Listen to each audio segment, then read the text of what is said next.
Dear colleagues, Ukrainian Crisis Media Center proceeds with working day, and we offer the floor to Colonel Oleksander Motuzyanyk, Presidential Administration spokesperson on NATO-related issues.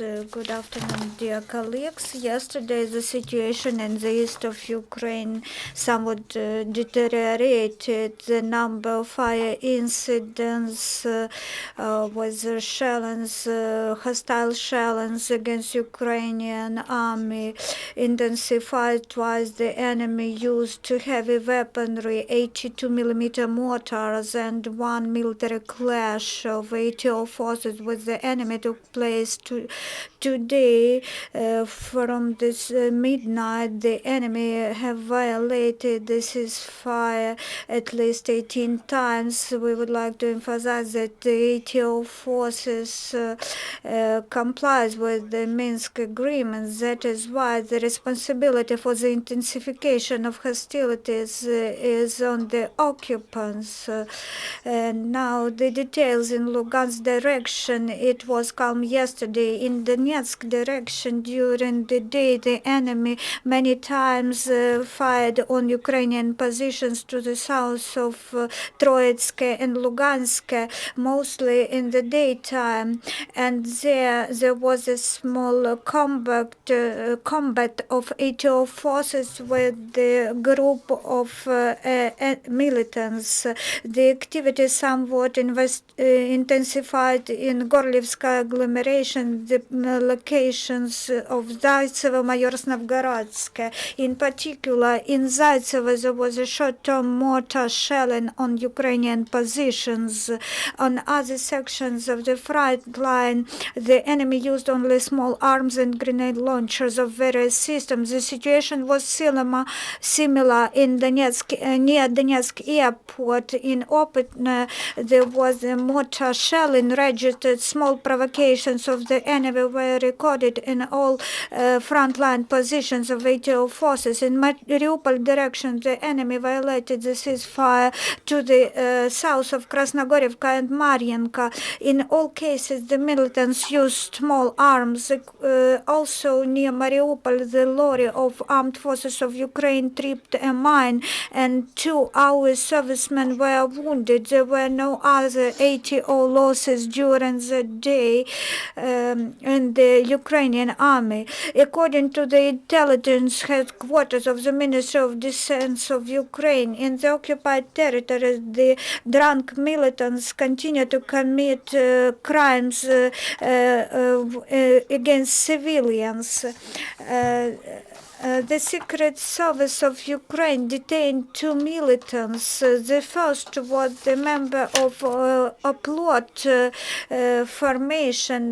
The militant was detained by Ukrainian law enforcement officers when he tried illegally to trespass the contact line near Donetsk. One other militant was detained in Donetsk. Here is his confession. At the end of May 2015, I became the DPR member. My boss nickname was Мясник. My responsibilities were to make defensive construction structures, and in the mid-June I became the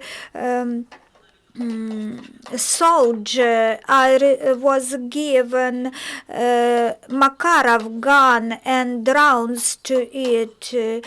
So I was to check the citizens and examine their cars when we were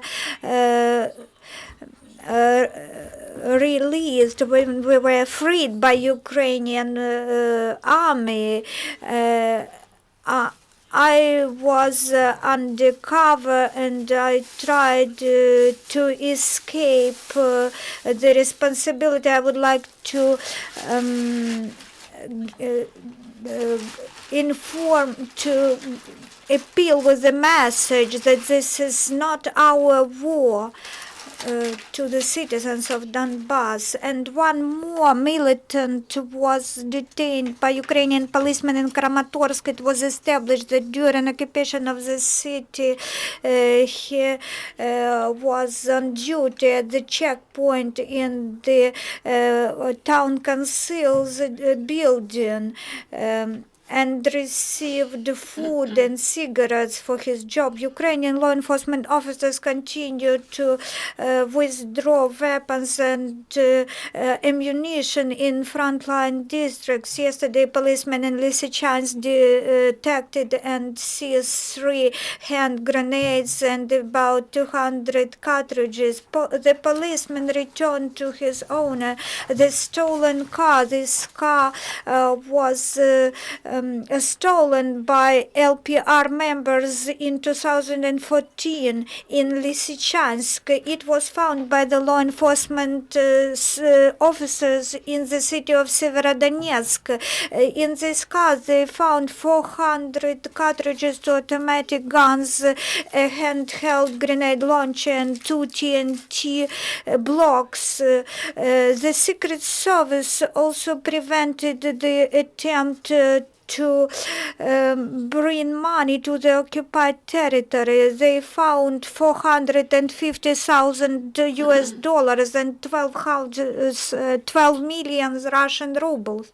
The special monitoring mission of OCE strengthens its capacity to operate in Donbass.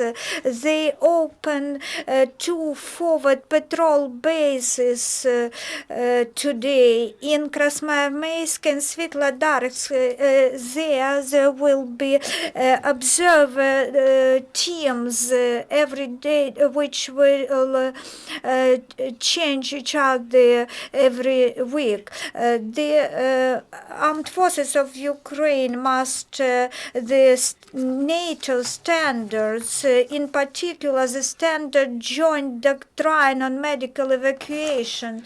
This would allow us to develop modern systems of evacuating the wounded soldiers. So far, the armed forces of Ukraine have already implemented 65 NATO standards. 70 more standards will be adopted during 2016 and 2018. Yesterday, Ukraine commemorated the anniversary of the tragedy near Volnovakha when the multiple launch rocket systems grades by militants fired on the regular bus. 12 persons died. Do you have any details on the detained Ukrainian soldier by Russian forces? I don't have any details so far. Are there any more questions, colleagues?